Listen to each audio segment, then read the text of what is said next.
is Tuesday, and I'm your host, Tazeen Ayub, and today I've got with me a guest, Tariq Gardner. Hello, everybody. Hello, everybody. Thanks for being here. Very glad to be here. Very glad to be here. Being around your energy is always nice, Tazeen. Same with you. Same with you. I've known Tariq now for, how long has it been? 2 years, maybe? A couple of years? Yeah, like two, 3 years. Probably. I think 2-3 years. Mm-hmm. And you've now grown so much in that short amount of time. So it's really awesome seeing what you're doing and just,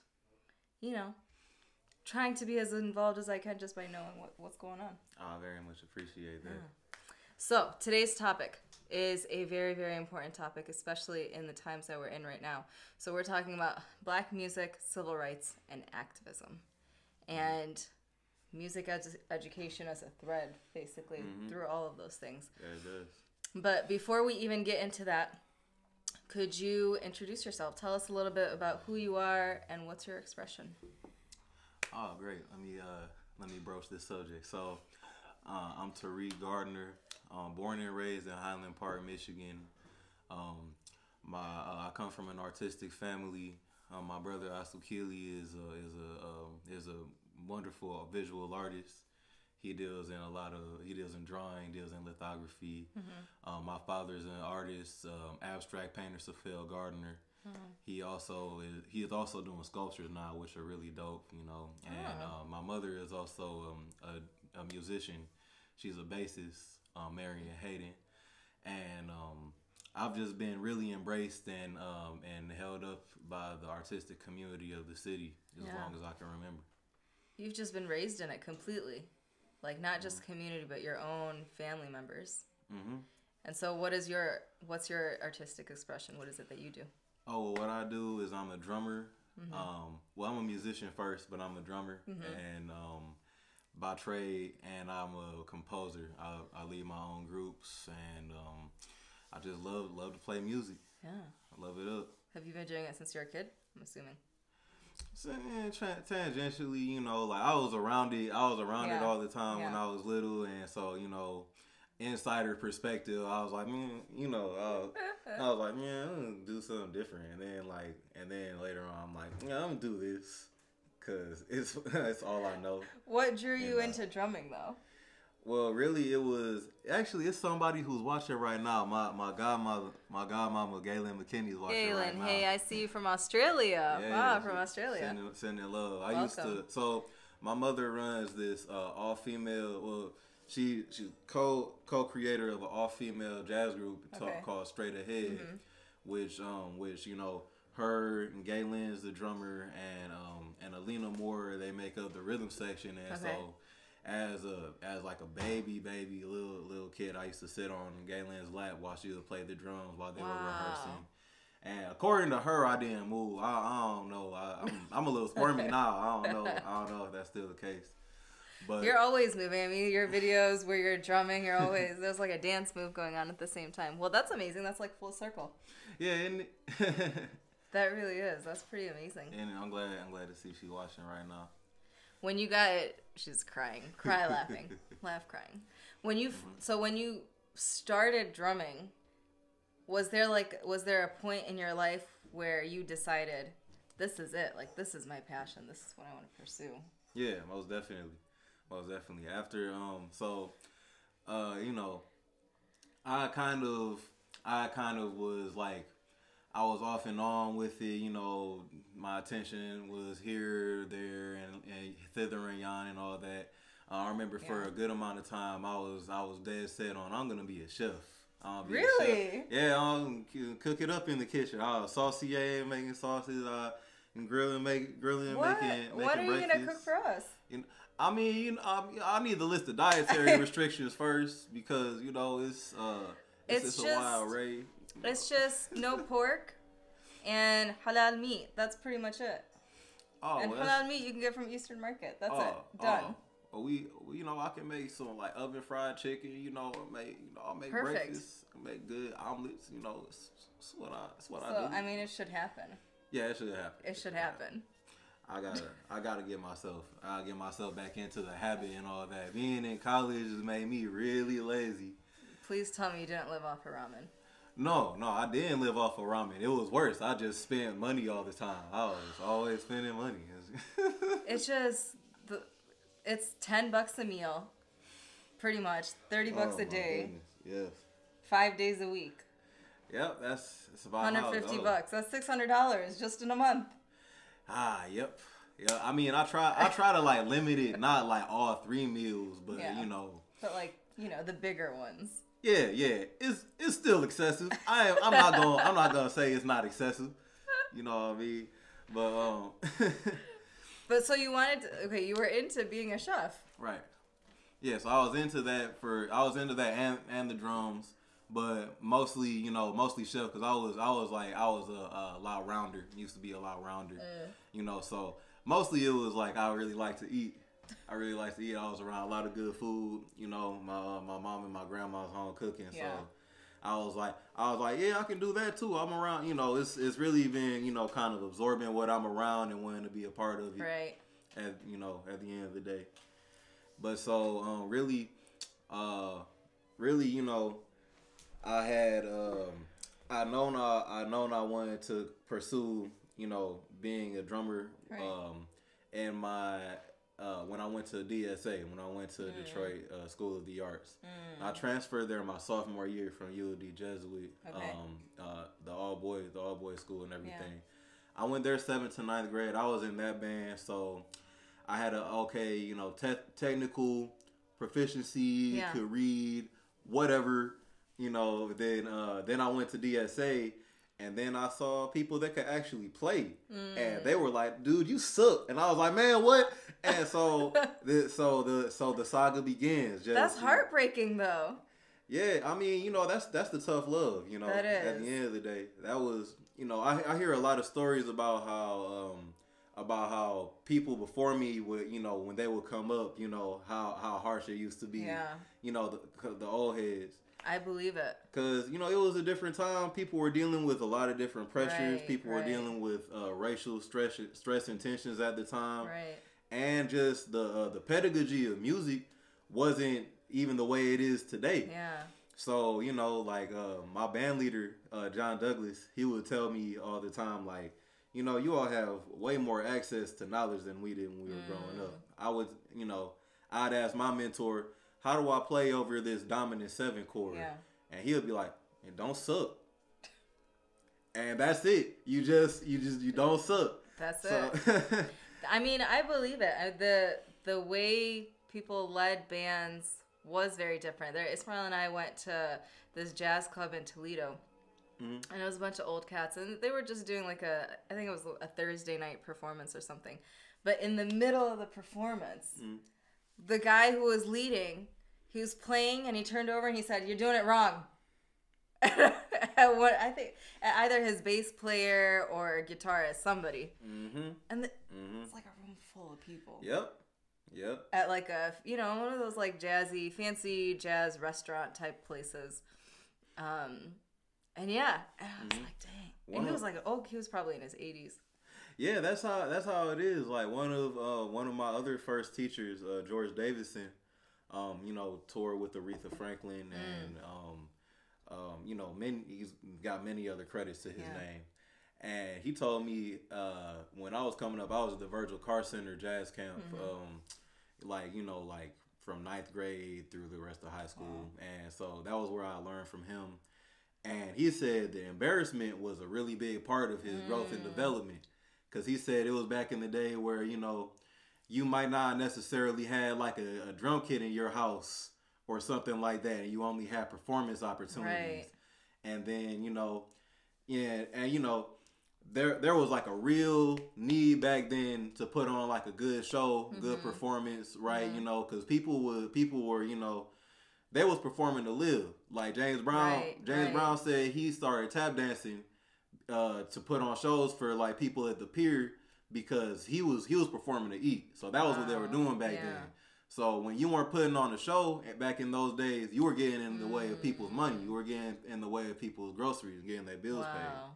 So he told me he would be on the stage and whoever the heavy saxophonist was at the time, whose band he was in this person's band too. Like he hired him. They were on tour and stuff. Right. He said he turned around one day. He turned around during a performance, packed house, all that. He turns around, just looks at him dead in his face and said, "What are you doing? What are you doing? You know, doesn't tell him stop, but what are you doing?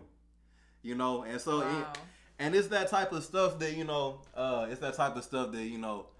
it helps to make someone be thick-skinned, which that's is for sure very important.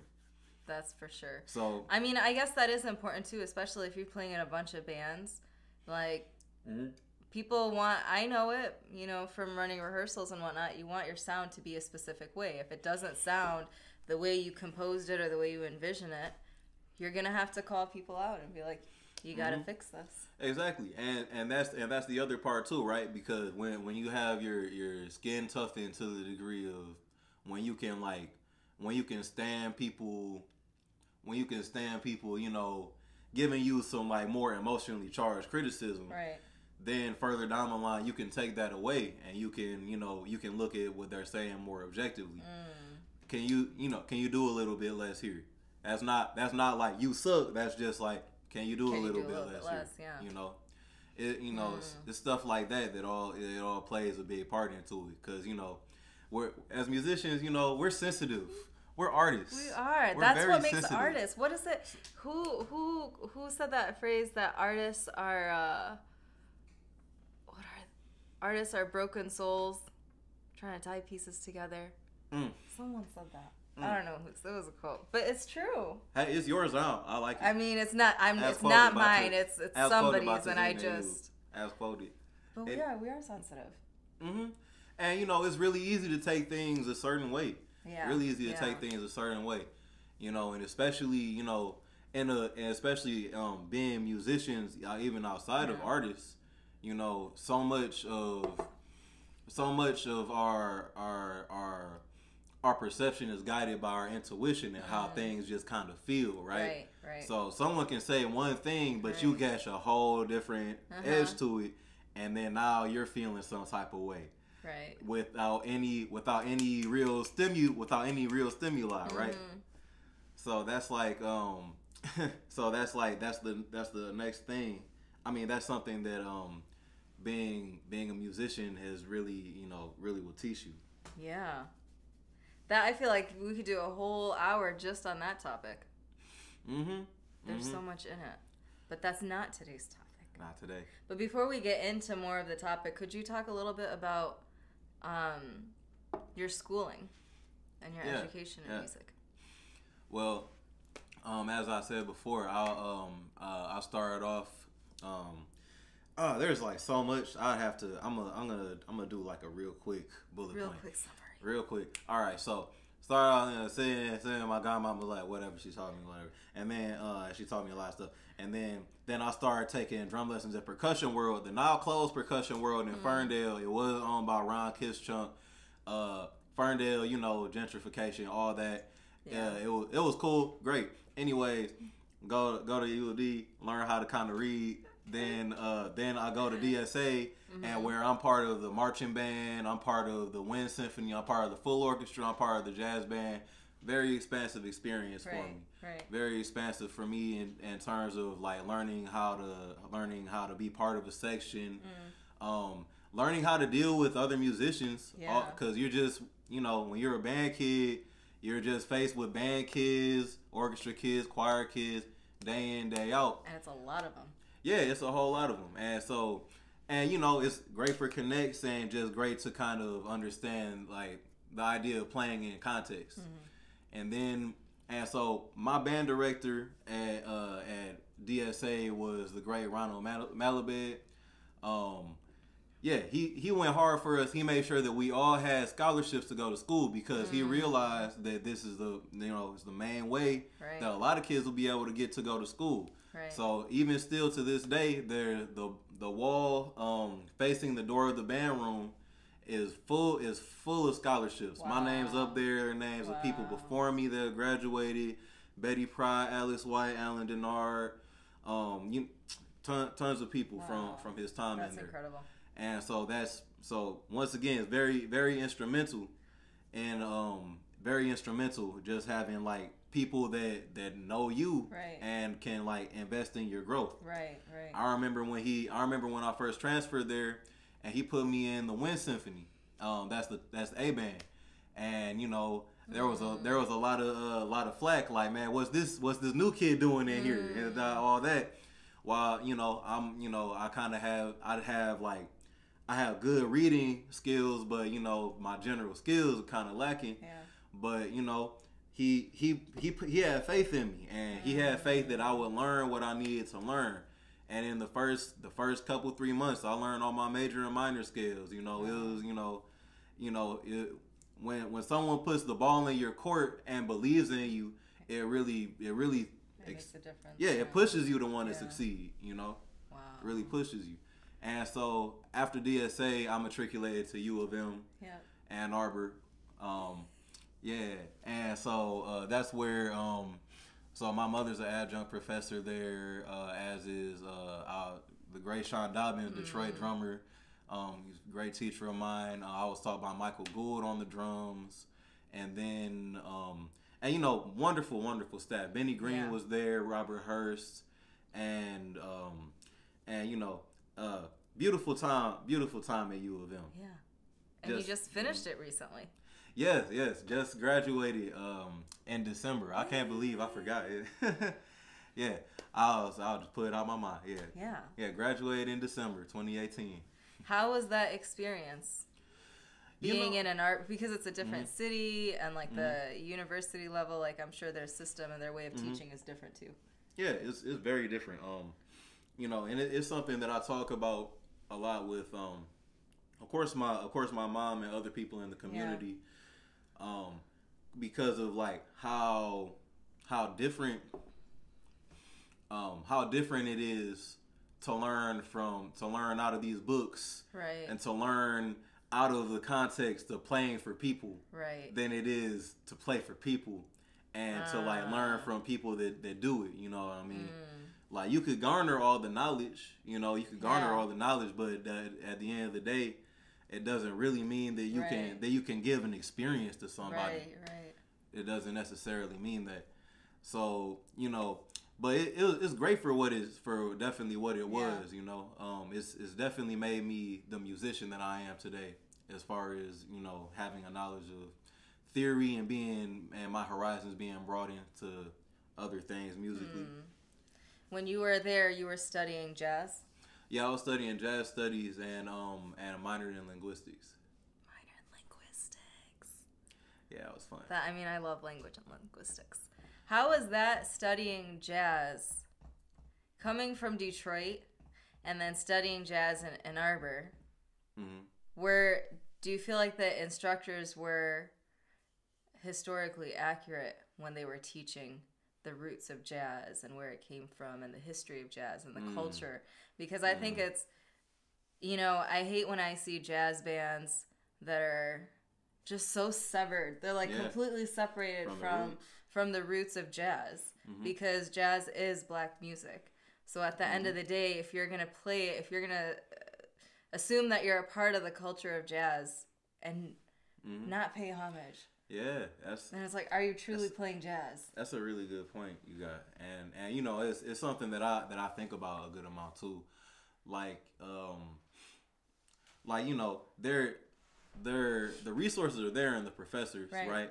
Well, you know, depending on, you know, there's who's who and people who know the tradition and stuff like that. People that, you know, people like my mom, people like Bob Hurst, Sean Dobbins, you know, that really, you know, out there in the trenches, have paid their dues, perform with the grace and things like that.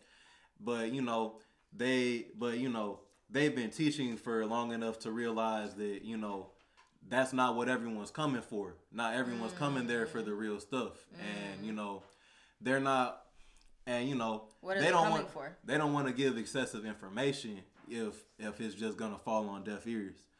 Now, I don't know what a lot of people are coming for, you know. You know, that's the thing with college in general. So many people going to college without really having a clear idea of why they're going to college. Right. That's, you know, even beside the musical point. Right, that's true. But But yeah, you know, but it grinds my gears, you know, that people can, you know, not take this music seriously and, you know, fully take it out of the context. Like, you know, here I am, you know, I see people like just trying to prove how cool and smart they can be with music. Yeah. And it's like, you know, like you can do this Charlie Parker transcription or whatever, right? You can do it note for note, and you can dissect it like it's a frog in your biology class, you know. But like, do you get what he was saying? Like, do you get the point? Because, you know, music is contextually driven. It's, you know, the you know, the word zeitgeist, right? So like, you know, the art is a reflection of the times they're in. Right. So if you pull the art out of the context, then the art becomes not meaningless, but it takes on a new meaning. It takes on a meaning completely removed out of its original intention. Right. Absolutely. Like a lot of people, like, you know, going to school. Yeah, that's my girlfriend in comments. And so, so you know, there's a lot of people that talk about rampant drug use in jazz. You know, we get that a lot from like classical musicians inside the music school. But even a lot of jazz majors be white, so they just ready to be like, you know, there's a song called "Moose the Moose." It's a Charlie Parker tune, and he's like, man, what's that about? And then someone's just like, well, it was probably the name of Charlie Parker's heroin dealer, and it's like, you know, if you're gonna focus on the drug use, focus on the brutal racism going on in the 1910s, 20s, and 30s. That might lead to some of these coping mechanisms that end up being self-destructive. Right. You know, think about having to work somewhere, and think about having to, you know, you're headlining this big club, and you have to go around the back. You have to go around the back of the club you're headlining in. You can't walk in and soak up any of your own shine. You know, Miles Davis. People don't think, you know, people talk about Miles Davis all the time and having a gruff personality. When people were always trying to extort Miles Davis, when people were, Miles Davis was beat up outside of a club he was headlining by the police. He was headlining Birdland, and they beat him up, and they were like, no, who are you? Why are you here? He was like, look, it's my name, look, and they were like, shut up, you're not Miles. You know, Eric Dolphy, prolific alto player. He, you know, he's in tour in Europe. He was fully sober. No drinking, no drinking or weed, no drugs at all. He was diabetic. He had insulin shot while he was performing, and so they rushed him to the hospital. They were in Europe, I think Germany, and it was Denmark, and you know, they rushed him to the hospital, and then the people at the hospital were like, oh man, this dude OD. We just gonna give him a saline solution and we gonna let him sweat it out. And he just died. He just died that day. When all it would have taken would have been a simple blood test, and that man might still be alive today. That man was 36 years old. 36 years old. Wow. You know? And that's the stuff that people don't like to talk about, right? That's the stuff that people don't want to say, right? People want to talk about how John Coltrane was doing drugs and how Da Da was doing drugs, but they don't want to talk about the ass whoopings. You know. Yeah, they don't want to contextualize those stories, those people, and those experiences. And those experiences weren't just, you just named 3. Those weren't experiences that were happening in a vacuum. Those weren't experiences that were just one here, one there. This is widespread. And it's things have changed, but they haven't changed in the sense of getting better. They just look a little different now. Yep. That's what I would think. Very much so. Very much so. So, for you studying jazz, just change the light a little bit. For you studying jazz in a city that is predominantly white, in a school that is predominantly white, how was that experience with other kids that were coming into the program? And was this history that you learned in those classes, or was this history that you learned from mentors? or maybe a little bit of both. Yeah, that's a good piece. So you know, I was really fortunate to come to the School of Music at around like the turn of like the Blackest like couple 4 years of students that there was. Really? So, you know, I came in there, and I came there, and it was three brothers that I knew already. Two that I went to DSA with that were older than me, Alan Denard and James Russell, and Stephen Grady, who was also a tenor player, right, and Kayvon Gordon. We all came. I mean, well, me and Kayvon came the same year, and you know, Stephen, Allen, and James were all there already, and so you know, instantly we kind of conglomerated, because that's a lot. Yeah, because there's 5 of us, and that was a lot, right? Unfortunately, yeah. And so, you know, and being around in the School of Music environment, it was really stifling, you know, very, very much stifling, you know, because there's certain cultural things that, you know, people just aren't woke to. And, you know, it took me until like being in school for like 4 years, 4.5 or so years, to really realize, like even some, like, you know, saying hello to people when you walk by them, even if you don't know them, right? Yeah. I didn't know that was like a you know, ethnic thing to do. I didn't know that. You know what? Being social and you're right. People saying don't hello. say hi as much. No, they don't. Or like, how you doing? And you know it honestly, it all came to me in a revelation. And you know, I didn't know it was cultural before. When I'd be in the School of Music and I see an administrator, and I'd be like, good morning. And I'd be like, good morning. And they just look the other way. And I'd be like, I have a good morning. And they're like, oh, acting like I just materialized. And they're like, oh, good morning. Oh, I'm sorry. And, you know, I would take that a little bit to heart. Like, man, white folk out here. But, you know, that's so interesting. Because I haven't thought about that before, but it's... No, it's something that's like, it's under the radar. It's really under the radar. And you know, what really made me realize this, I was in a graduation band. This was the day before I graduated, so I was like, good lesson to send me into real life. And so we were leaving from this graduation, and it was me and my man Alan and our other friend Aiden, who played bass. He's from Ann Arbor, and he's white. Yeah. And you know, we just walk into Panera Bread while the little ceremony's happening. And you know, while we're at the corner about to walk in Panera Bread, I see this younger light-skinned girl holding a baby, and you know, walking by, and I'm like, good morning. I was like, good morning to you. You know, that's a beautiful baby you have. Whatever. Pleasant interaction with a stranger. Right. Very, very nice and genial. And you know, and so you know, the interaction happens. It's over. We walk into Panera Bread, and my man Aiden, he was like, yeah, man. So did you know that lady? Did you know that girl? I was like, no. I was just saying hi. Saying hi. You know? Yeah. And it's like, wow, that's like really it's not personal. It's not like I'm better than you. It's just I don't know what to do with seeing a face right now. Yeah. That's so interesting. It's interesting too, because if you live in Detroit, that's normal. But then being in different cities like Ann Arbor, it's like a very different cultural experience. Being there. That's so interesting. Yeah. Yeah, you know, and being there, it was a lot to kind of like take in at first. Living my first, so I came there for Bridge after I graduated. I came there for Bridge program.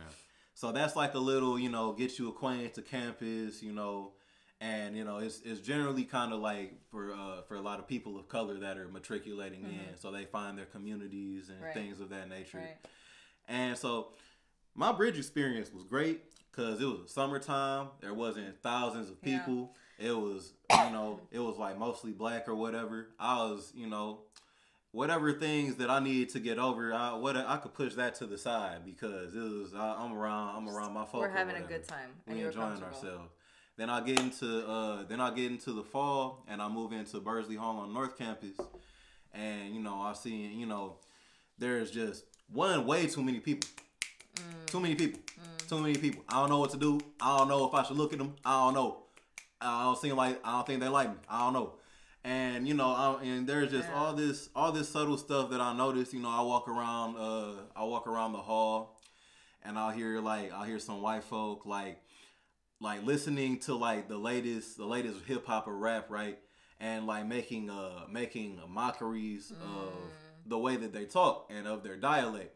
And that's its own subtle form of racism when you mock, when you mock like the way that a culture approaches a language. Right. You know what I mean? And I feel like that's especially poignant in terms of like the black dialect because that's been a source of contention on a lot of like really powerful social justice issues. And that's another reason why I'm glad that I did linguistics because it made me woke to that. Like one thing that I learned about was the way that different dialects, people speaking in black dialects, influenced the Trayvon Martin case, influenced the outcome of the Trayvon Martin case. The star witness, what was her name? Rachel Jantel.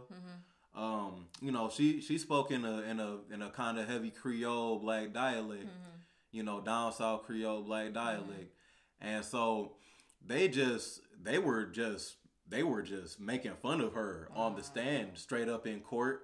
I mean, on TV, they were like, we can't corroborate her because she is stupid.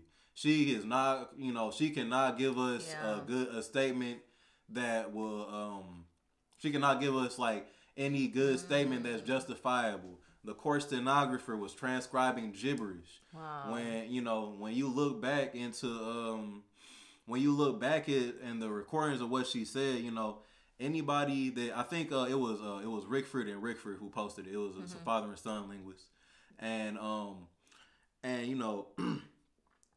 anybody who spoke who is black or understands a little bit of black dialect can hear she was saying at least in one statement, Trayvon was saying get away from me.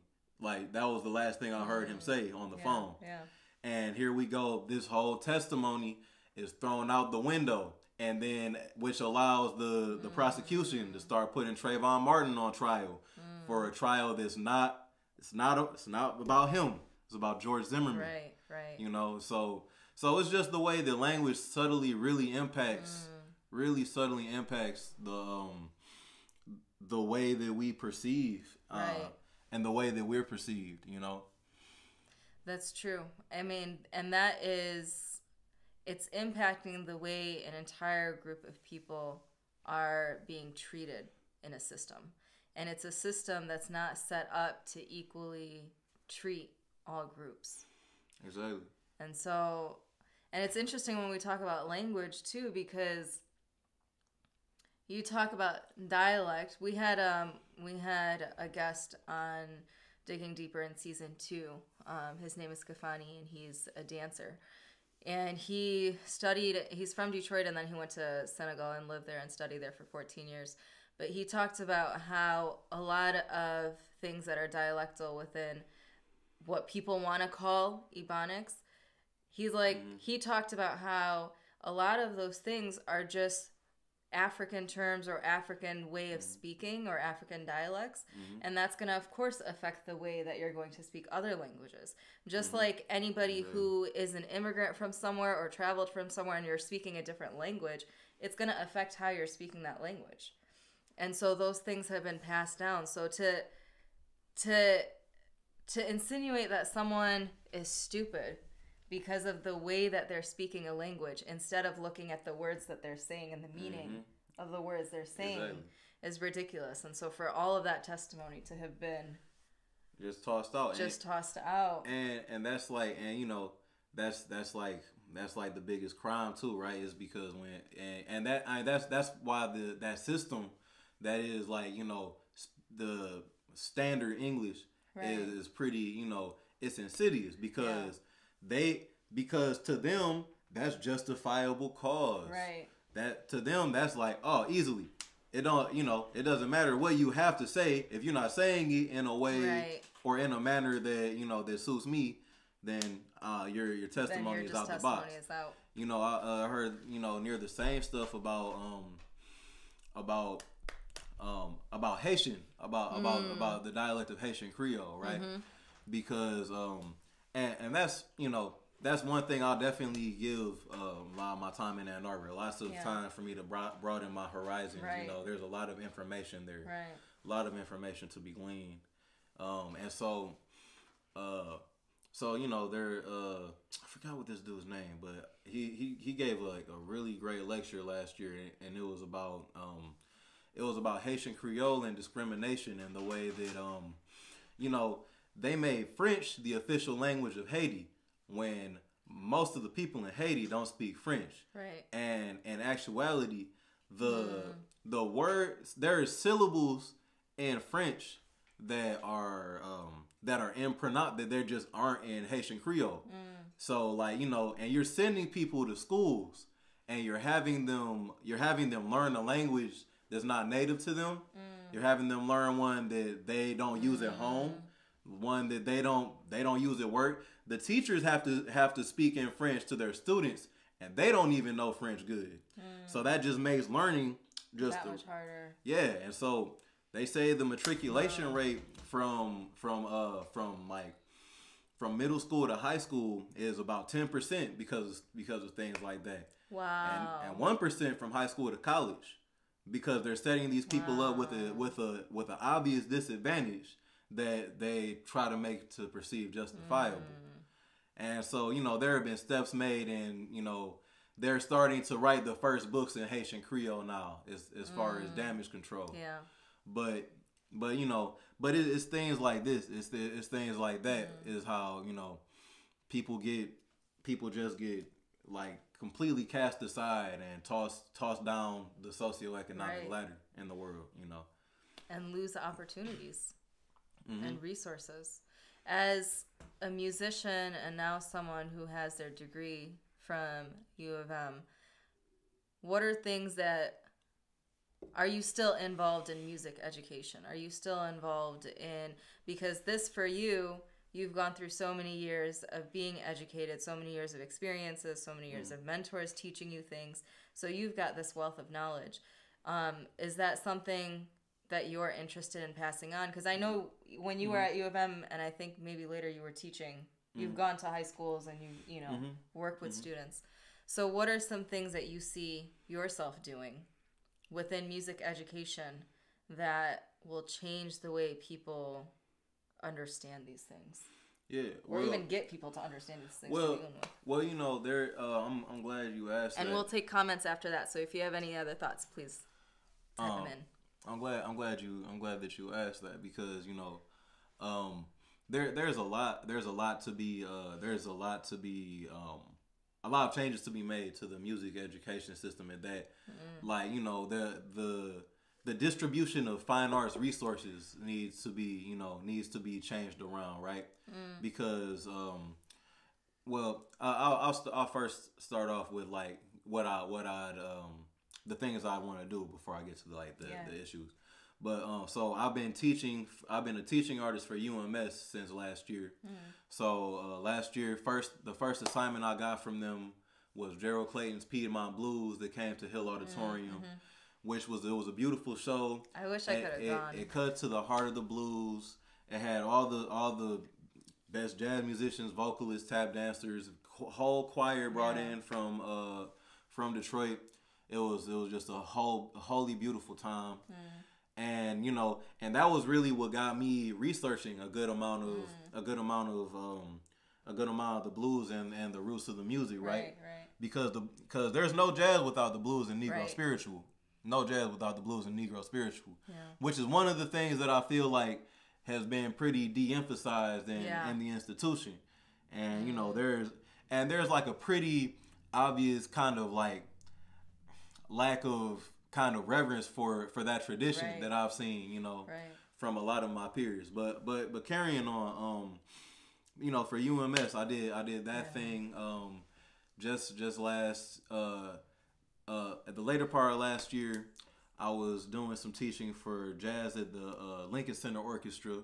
Both of these times I was helped out by my good friend Alan.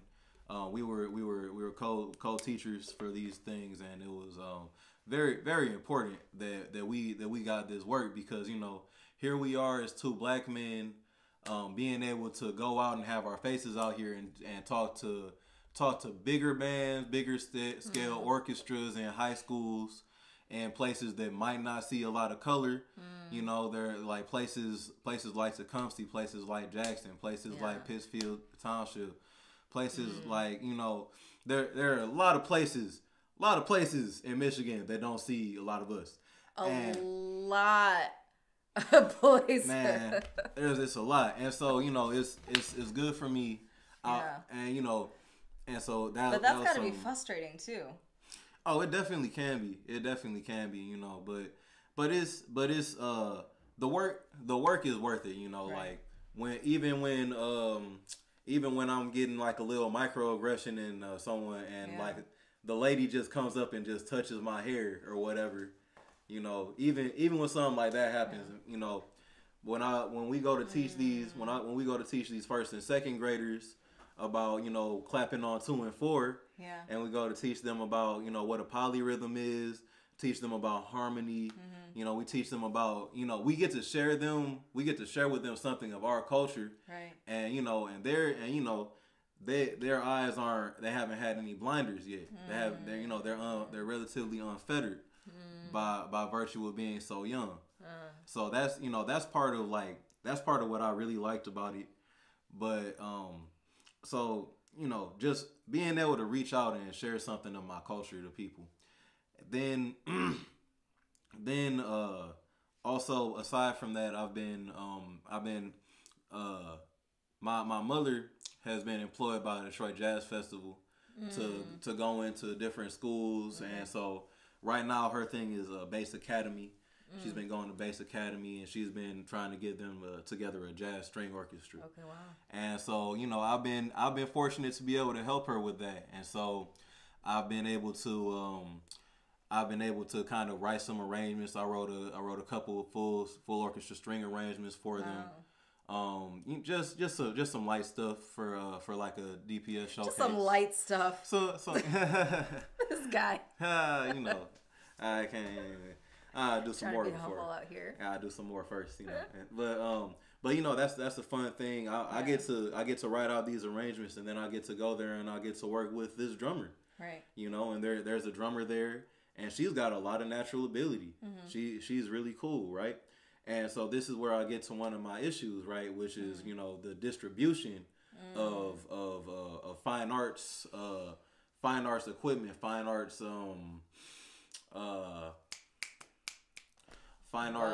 resources. Yeah, wealth and resources, yes, and supplies and all that. Because here we are, we have, you know, we're here in these communities.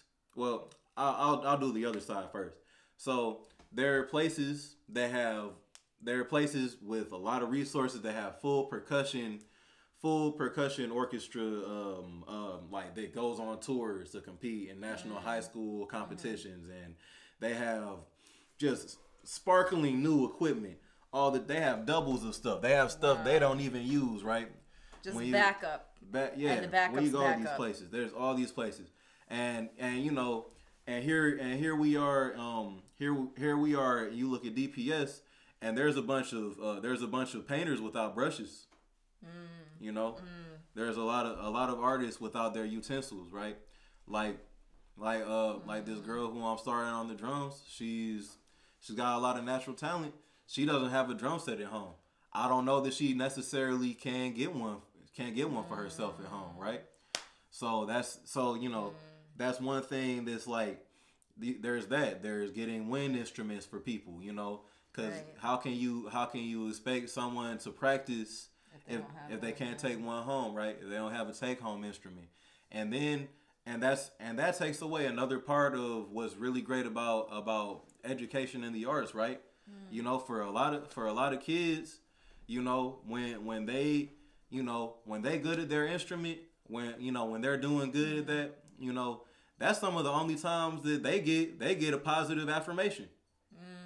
You know, and when you take away kind of like that catalyst to have a positive affirmation, where do these kids' self-esteem? Where you leave these kids' self-esteem, right? When they don't, you know, maybe a kid has a will to play, doesn't have the support at home, and just wants to but you know, can't take the instrument home. So day after day they go to class having not practiced the material because either their instrument is in disrepair, or they can't even get one to get home, and they can't take home the one from the school. And then, you know, the stuff sounds iffy, and they feel bad about it. Now it just begins to be a whole cycle, right? So distribution of resources and the fine arts is definitely a big issue that I want to tackle. Hopefully through grants and, you know, just... Yeah, that's what I was going to ask you. Is that as an activist in that, what are things that you're doing and what are things other people could do? Well, definitely, you know, writing grants, you know, writing to your to your education, whoever's in charge of education. I haven't been an adult for very long. I don't know who you contact. I don't know who you exactly talk to. School boards, probably. Yeah, school boards. You know, local. Probably something more state, because local and state government. That's how it can be relocated. You know, like, because places like Detroit, places like Flint, places like Saginaw, places like Grand Rapids, you know, with a high density of brown people and people of color in their communities, these are the people that get overlooked for a lot of things, you know. Wow. It's a whole cycle. Yeah, that it is. But I think it's really amazing that it's amazing that you have taken this on as something that's really important to you and important to, and part of it because, you know, your whole family is sort of part of this whole process of music education, you know, and the arts, and to be a part of that and to continue on in that legacy. Yeah, it's very important. You know, just, you know, given the fact that, you know, I've been out of all my friends, musically or non-musically, I have a lot of support, you know, and I feel like I'd be remiss to, you know, have all this support and, you know, not realize the lack of support that other people have, you know, and the fact that, you know, there are a lot of my friends that could have ended up in like some pretty bad like situations, gone down some pretty bad life paths. Well, not to say bad, but, you know, unsavory life paths, you know, had they not found music, or had someone not invested interest in them, you know. And then and even as well, on the other hand, you know, my band leader John Douglas, once again, he would tell me how, you know, the scene for people listening to live music is so much different from when he was growing up, and when he started, you know, cutting his teeth and being a professional, because you know, when he was coming up in like the 70s and 80s or whatever, you know, at least maybe not, he said his point is there was more of an appreciation for like musicians and people that can like master their instrument, because even if they didn't know what you were doing, most people that were in your audience had played an instrument before or used to play in a band, right? So they're able to, you know, have some understanding. Yeah, they're able to have some understanding and be appreciative, like, wow, you really put the time in, like, I could have did that, I didn't, or I couldn't have did that, I messed with you, you know? Whereas now, to a lot of people, that doesn't mean as much, because there's so much, you know, there's so much music that's just kind of like pretty spoon-fed, or otherwise, you know, just just consolidated to coming out of whatever speaker, you know. Yeah. And so much of it is the same and is very repetitive. Like in pop culture or in whatever, you've got like songs in which the drum pattern is exactly the same in like 10 songs. You know, or the chord progressions. There's so many basic chord progressions and they're all the same. And I think that that's the beauty. That to me is the beauty of jazz, because it allows for improvisation, and it allows not just improvisation, but the emotional connection that artist has in that moment with their instrument. Yeah. And one of the things that you had mentioned before is when you were talking about blues and you were talking about New York spirit music. That music was music that was coming from the soul. It was coming from emotional reactions. It was coming from dealing with oppression. It was coming from reacting to the times. And you can't separate that. And if you're listening, even if you don't understand music, it can still affect you. It can still bring tears to your eyes. It can still make you look at that artist and say, there's something happening here. Yeah. Maybe I'm not aware of it, but there's something here. Yeah, exactly. And you know, and that's why I think there's, you know, like the jazz legacy, I feel like has been in part like, you know, it's become with all the institutionalization and all that, it's become like somewhat misconstrued what it was about. It's misconstrued that, you know, like being a virtuoso is the main thing. When you know it's at the end of the day, people was playing blueses, you know. Like, and that was part of the big thing that we were teaching during the Piedmont Blues when we go to classes, you know. They, you know, we go to these kids, we show them some Muddy Waters, and they'd be like, that was cool, what was that? And it was like, that was the blues. You know what else is the blues? Turn on Billie Jean by Michael Jackson. You know what else is blues? I turn on 24 Karat Magic by Bruno Mars. You know what else is blues? Like, you know, the list goes on and on and on and on, you know. And and you know, it speaks to some, and you know, every story is just being retold in different platforms. And you know, there's such a kind of disdain for something that's more simple in a lot of these institutions that really can rob it of a lot of the soul and a lot of the feeling. Right. You know, there was a master class that I attended my freshman year, and you know, it was, you know, musicians were great. Can't deny it, right? The guitar professor at U of M, he is cold, beyond a shadow of a doubt, cold. Miles Okazaki, super smart, execute all that, great, all that. Then drummer came in. We had a special guest drummer came in, had a lesson with him the day before, and they were and you know, so their master class was together. Them two playing together, and so you know, they're playing they played something that was like they're like, okay, so we're gonna play the John Coltrane song 26-2, and what we're gonna do is we're gonna have it on like a 26 beat cycle. And every time we get to the end of the cycle, we're going to take a beat away until we get to 1.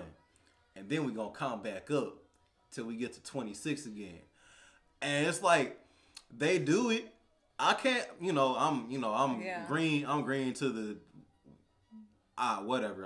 I couldn't follow it. But I know they doing it right. But I'm just like, lose my interest. Interest lost. Like, what, you know. And I don't think there should be. I don't think music is like where someone can't tell. I don't think it should be where someone can't tell the difference between someone who is undeniably exceptional at their instrument and someone who's just like, you know, like strumming on their guitar on the side of the street. You know, like panhandlers be playing the blues and they get money. I don't know about a lot. It depends. But, you know, like, but just all the genius level stuff, you know, I don't think that's I don't think that's the niche that everyone needs to fall into. Well, I think that's too like as music became something that was more emotional, more societal, more sort of impactful on the ground, to something that's more fine arts. Like even the term fine arts, it changes how you even view the music. And it changes the feel or I don't even know how to describe it. It changes how you perceive that music or the purpose of that music.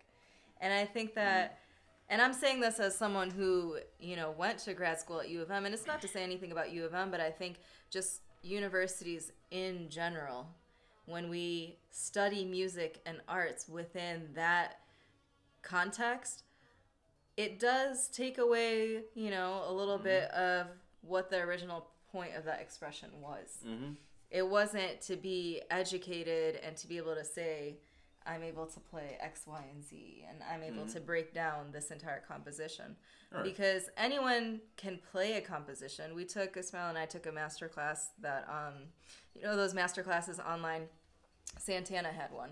And oh, yeah, those, yeah. His was really good, and he talked about, you could have a series of notes, and anybody could play those series of notes on the guitar. But what's going to make the difference is what emotion and what soul did you put into that note, even if it's just one note. And I think sometimes, when the focus is so much on let's just study this and be educated and have this degree and be able to say that I can do X, Y, and Z, it takes out that inner work that has to come with being a musician. Right, because it's like, it's like somebody, like you're reading, it's like you're reading all the how-to guides, and you're reading all these books, but to say what? Yeah. What, like, you're learning all this language, you're learning all this to say what, right? Charlie Parker and Dizzy Gillespie, they were doing all that genius stuff because they were saying fuck you to the white man. Right. Because they're like, oh no, we can't, right. Like, you can't play, you gotta go because we've been excluded in every other way. So how's about we find this way to exclude you, right? Right. There's a lot more that goes along with it that goes into than just like being smart for the sake of being smart. It was, it was a lot. Yeah. There was a lot more that went into it. And doing that is part of the movement. So it's, you could study something, but do you have anything to do with the movement? Right. Exactly. And like, and it's a matter of like, it's a matter of context, right? Like my uncle is Kamal. Kamal Kenyatta, he teaches at University of California, San Diego. He used to tour with Donald Byrd and he produces Gregory Porter's albums and things like that. And he's real prolific. And he told me one time when we were in San Diego together, he said, what does Elvin Jones have to do with an 18-year-old Korean kid from San Diego? Absolutely nothing. Why, why should he have something to do with him? It should be his own expression through the music, but that thing has to be honored, right? Right. It has, like one of my best friends in this music, Clayton, he's white passing but Persian, he's half Persian, and he plays bass, and he's like, we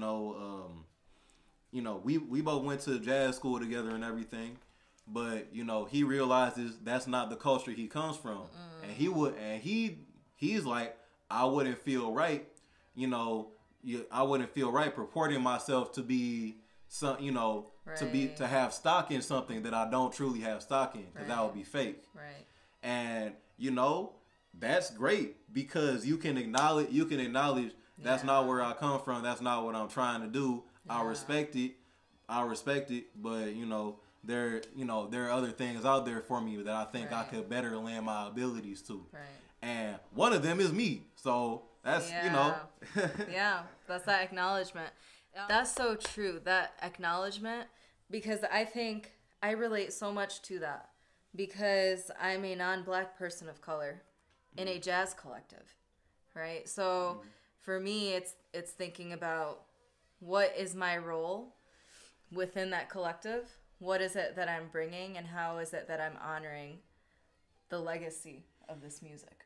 You know, and I think I would feel uncomfortable if it was just me composing songs. It's my husband who is composing the songs. You know, he is part of that tradition, and what I'm bringing really is fusion to it, because I'm bringing Indian sounds and Arabic sounds into it. But Exactly. that honoring and that acknowledgement and that really just being honest. Yeah. Being honest about it. You know, it goes like a really long way. Yeah. To be totally honest, you know, is because you know, you know when like I was given probably some of the best advice I've been given before I came to school. It was like just before I came to school. It was by Cyrus Chestnut, and my mom was playing with Cyrus Chestnut at the Dirty Dog, and I was telling him that I was about to go to. I was telling him, yeah, I just got accepted to U of M, and I'll be in their jazz school. And he was like, you know, that's great, man, but let me just fill you in on something, because the only thing that matters is that effect that you can have on your listeners. The only thing that matters is if you can, even if you can only just make a toe wiggle inside of a shoe, and even if you can't see it, but you know that you have that effect. You know, that's the most important. Right. You know, it's really reaching people and really giving them an experience to come away with. You know, and not just throwing the summation of all my garnered knowledge at people. Right. Before we, what did you say? Download all the information, be able to spew it out. Yeah. Before we close off and you show us a little bit of something on the drums, do you have any last minute thoughts? We didn't even get to talk a lot about civil rights because the topic itself is so broad. Yeah. But super broad. Any thoughts that you had about that, or just closing thoughts? Well, you know, definitely, I say my time at U of M was important for me.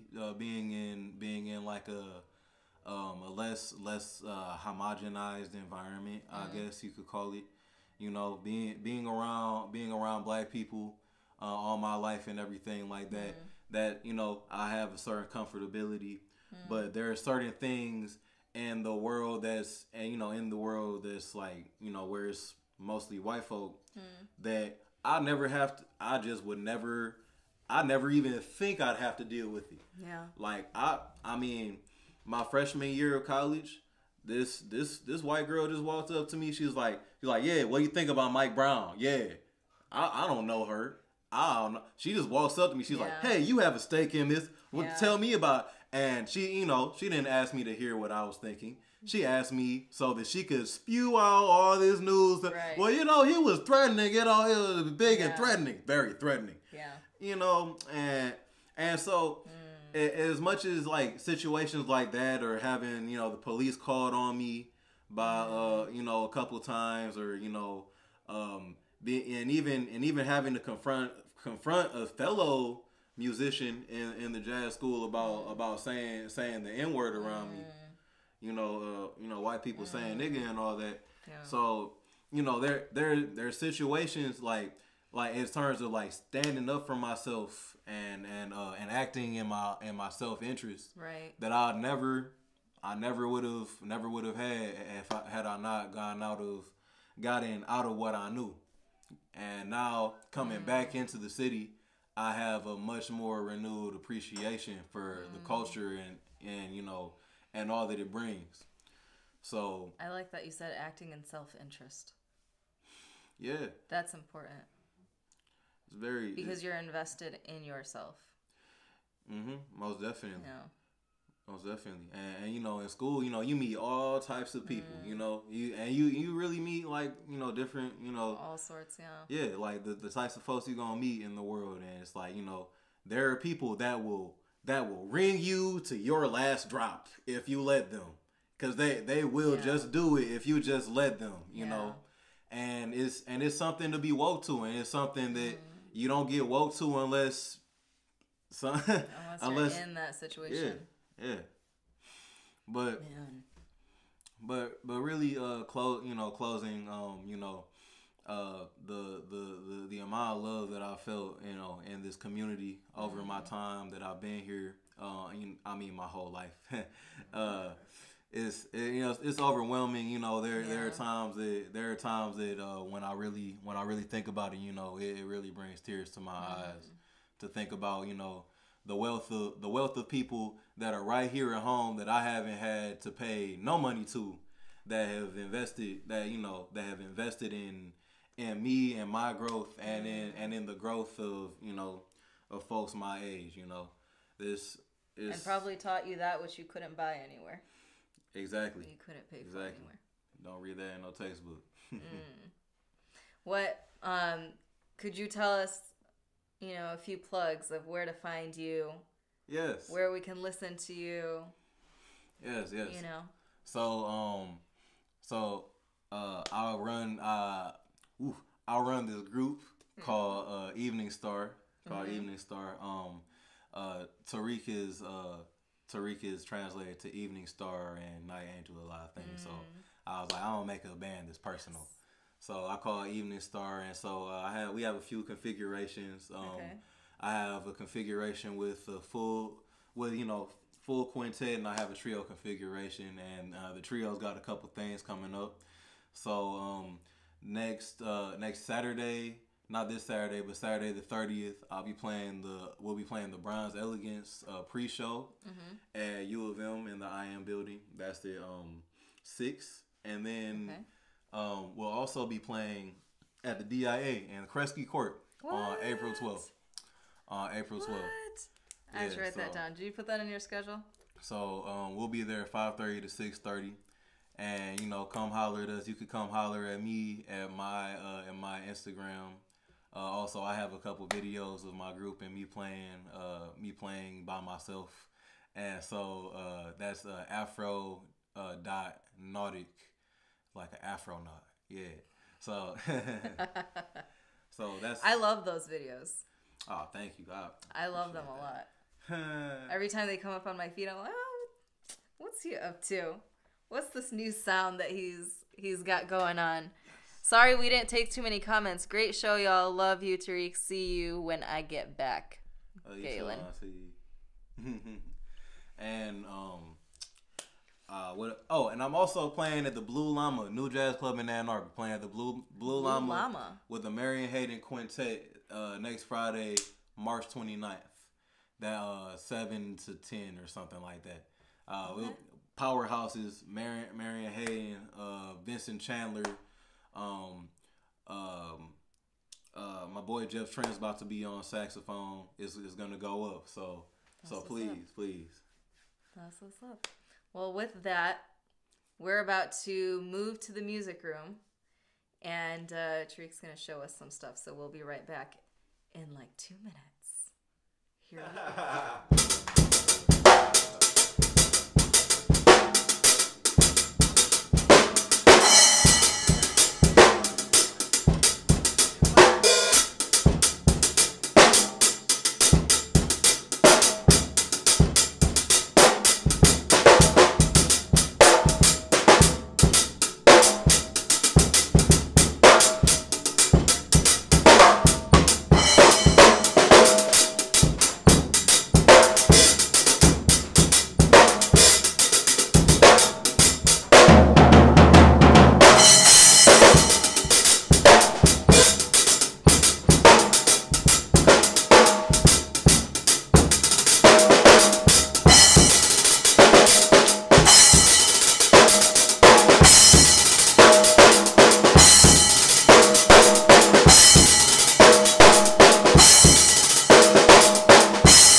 act like you play piano. Thank you so much for being on. I really appreciate it, Tariq. Glad to be here. For so, sure. If you don't follow him, check him out. Go to his shows coming up on Saturday, March 30th. I am building 6 to 6:30 for Bronze Elegance pre-show. Buy your tickets, I guess. And go to the DIA April 12th, 5:30 to 6:30. Evening Star Trio. That's free. Hey, it's free. So come through and check it out. Come through, y'all. With that, that's the end of another episode of Digging Deeper. Thank you so much. We'll see you next week. Peace.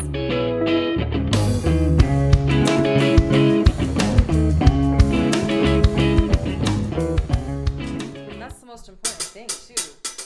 It's the purpose. Exactly. You know, you got nothing without that. No. You know, but critics are you know they're a mainstay and they're gonna be around. They're always gonna be around. And so. He was criticizing. And this is a white guy who was writing it. Mm-hmm.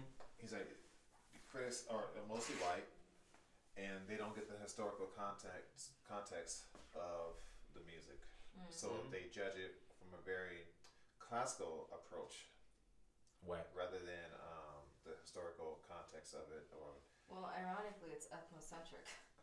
Because they're to do it that way because they're looking at it through the lens of their own group. Yeah, it is, and you know that's one of the things about the big things about trains. Just like the fact that it's like I was hearing something about how like just the type of things critics will say just have no.